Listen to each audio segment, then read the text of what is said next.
Not as much as some of the other parts of the country, but it was still there. It wasn't something that everyone thought we should be doing. Mm-hmm. So, and what about your dad, who had seen combat in World War II and in Korea? How did he feel about you going in? He supported it. My mother didn't. She wanted me to finish school. I said, I'm just taking a 3-year break. I'll come back, finish the doctorate, and everything will be fine. She said, no, you won't. I said, yes, I will. I'll be back. Unfortunately, when I got in, they started talking about, man, you got to go to airborne school. You need to be airborne. And they said, you need to go to OCS. Yeah, you need to be an officer. So at what point, so you go to boot camp. Right. And is it in boot camp where they're like looking at you going, hey, we need airborne soldiers? Yeah. And was that a pretty easy pathway to get to? Yes. It was. I mean, they ask you day one when you go into the induction center, do you want to volunteer to be airborne? My response was no. That's not what I'm here for. But then once I got into boot camp, I ate that stuff up. Did you still? So when you went in, what was the predominant part of your brain that was functioning? Was it the, hey, I'm going to do 3 years, serve my country, and look for a job that'll be similar to being a chemist? Or was the primary part of your brain that was functioning was the, I want to be a ranger and go get after it? It was, when I first entered, first couple of days, it was, 3 years, I'm out, go back to school, be a chemist. I guess it was maybe the first morning. We were in the barracks, and, about 3:30 or 4 o'clock, the lights come on. Somebody starts yelling and screaming and hollering to get out of bed, fall in, get in formation in front of the bunks. And then I hear, we're in double bunks, I hear them start crashing onto the floor. And I jump out, and I look, and here's this guy smaller than me. And he has a big, Smokey the Bear hat on, a Ranger tab. And I said, wow. And everybody there jumped when that guy said to do something. And I said, oh, okay. I need to start rethinking here. There's got to be something innate in men. That's just what happens. You see that and you go, yes, I'm in for that. Yeah, I mean, this guy was impressive, and that brought back all the Ranger stuff, and it started to override the chemistry. So then we get out, we're on the firing range. I was an expert marksman before I ever went in, so I'd max out the marksmanship. I was in good physical condition, so everything they were doing I could do, and I learned it really fast. One night I was on CQ duty. I had to work in the orderly room with the person who was there all night, and I saw this book laying on the table. It was FM 22-100, Drill and Ceremonies.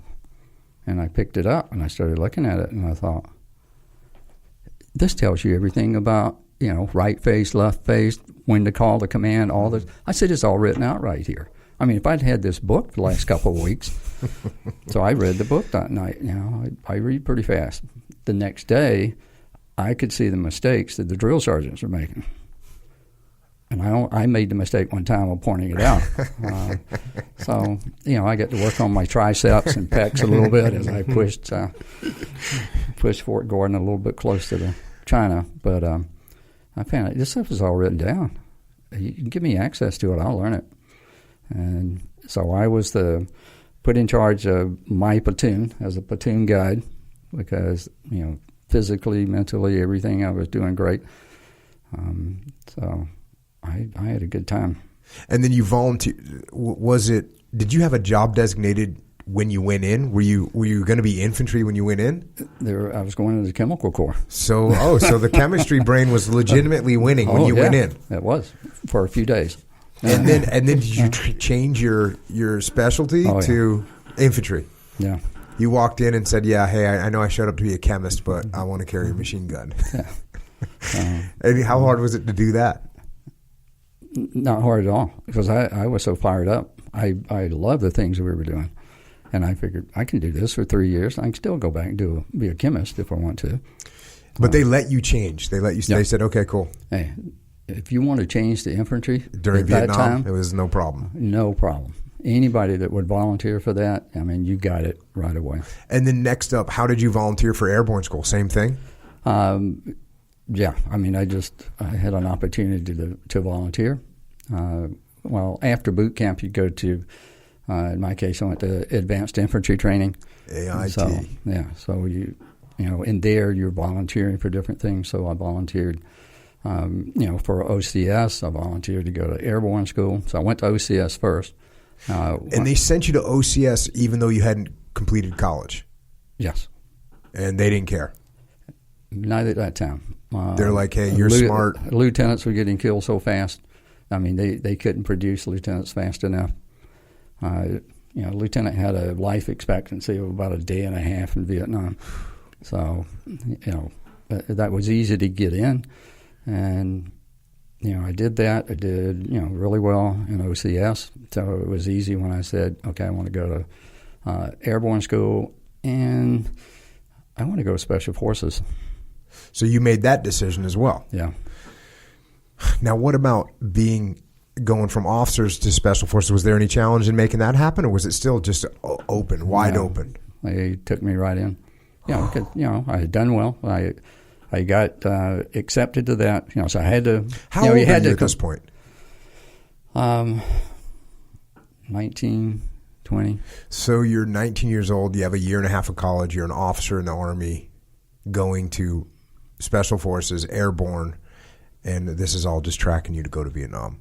Yeah, I mean, you're on that track. But go ahead. Well, I was going to say so airborne school, is airborne school. I went to airborne school. I was lucky enough to have been in the Navy when we still went to Fort Benning, Georgia, and did airborne school.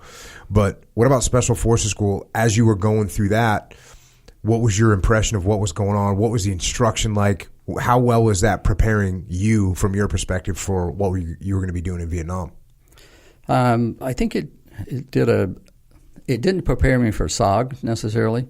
It gave me a lot of the basics.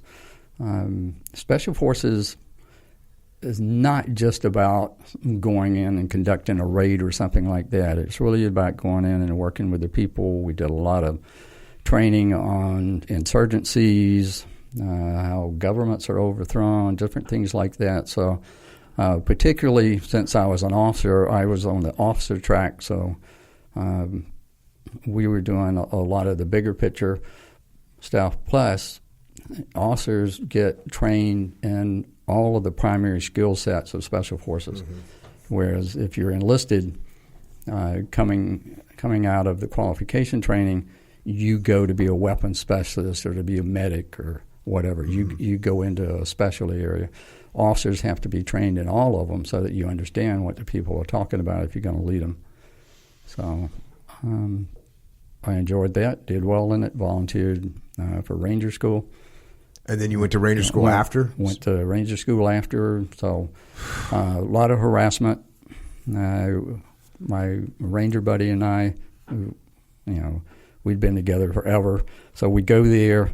And was that Bob? Yeah, that was Bob. And you have to go knock on the door to get in, to report into Ranger School, and you can't knock on the door hard enough. So Bob and I got back and ran into it and just knocked it off the hinges almost, and then reported in. And the instructor that's there, he looked at us, he looked down at the paper, and he told the other guy that was with him, he said, "We've got 2 snake eaters here. We're going to have to keep an eye on them to make sure they don't crap in the street out there or something."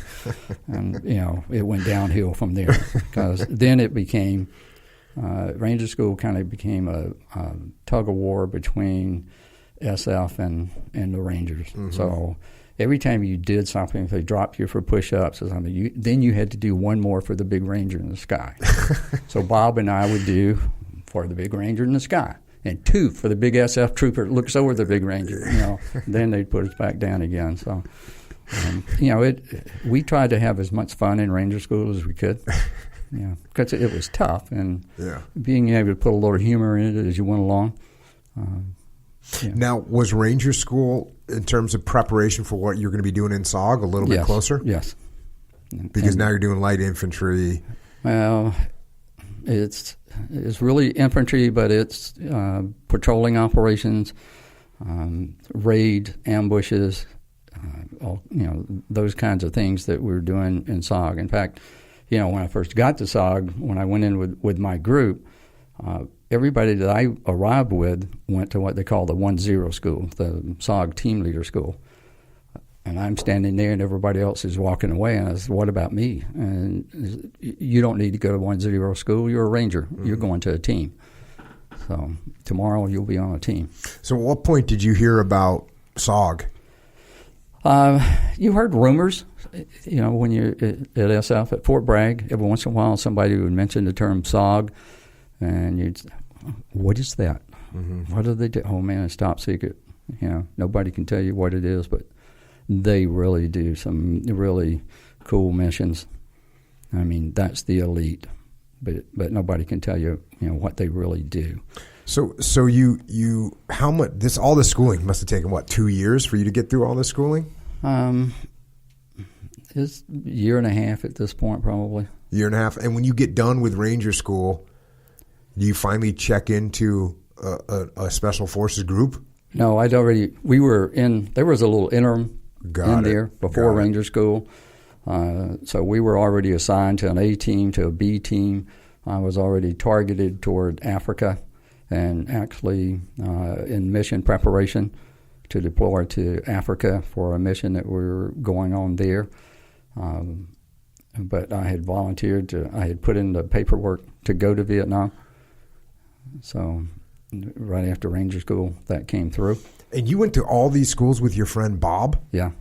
How did you know him? Where did you guys meet? We met in advanced infantry training right off the bat. So, I mean, it was unreal. Every school, we had the same interests. So, I mean, we went to every school together, the whole time. Where was he from? California. Okay. But you guys just hit it off. Yeah. You guys both had the same motivations. I had that same mindset. We're going to do it. So then so you get your orders changed, and was that hard to do? Again, I mean, if there's a choice in the military, if there's a choice between sending someone to Africa or sending them to Vietnam, at that time Vietnam was going to win. It always went out. So as long as you wanted to take the hardest jobs and do the toughest things, it was pretty easy to get that path opened up for yourself. Yeah. The Army will accommodate you. Yeah. So, all right, let's head over to Vietnam. When you show up there, I remember Tilt saying they kind of showed up in Vietnam and they said, "Hey, who wants to volunteer now for SOG?" Is that what happened to you, or did you already volunteer and know where you were going? I knew I was going to Special Forces. I knew I'd get a Special Forces assignment. And then when we got there was a guy who was already there working in a mic force, but he was there in the train. And so we linked up with him. We went to a bar that night, and, he kind of updated us on things that were going on. And one of the things he said was, tomorrow, toward the end of the day, one of the last things they're going to do is they're going to ask you if you want to volunteer for SOG. And he said, whatever you do, don't do it. Just tell them no. They'll say thank you. And, you move on to your Special Forces assignment. So the next day, toward the end of the day, Bob and I are sitting in the office waiting to go in to see Colonel Jones or whatever. And he said, what are you going to do? And I said, I'll make my decision. You have to make yours. This is not a joint decision on this thing, So I went in, and he asked me about SOG, told me just a little bit, and then said, if you want to do that, you have to sign a bunch of papers here. You volunteering for 6 months, basically go anywhere, do anything. And he said, you got to understand, I'm saying anything. So, okay. And then, you know, you have to sign this other thing. You can't tell anybody for 20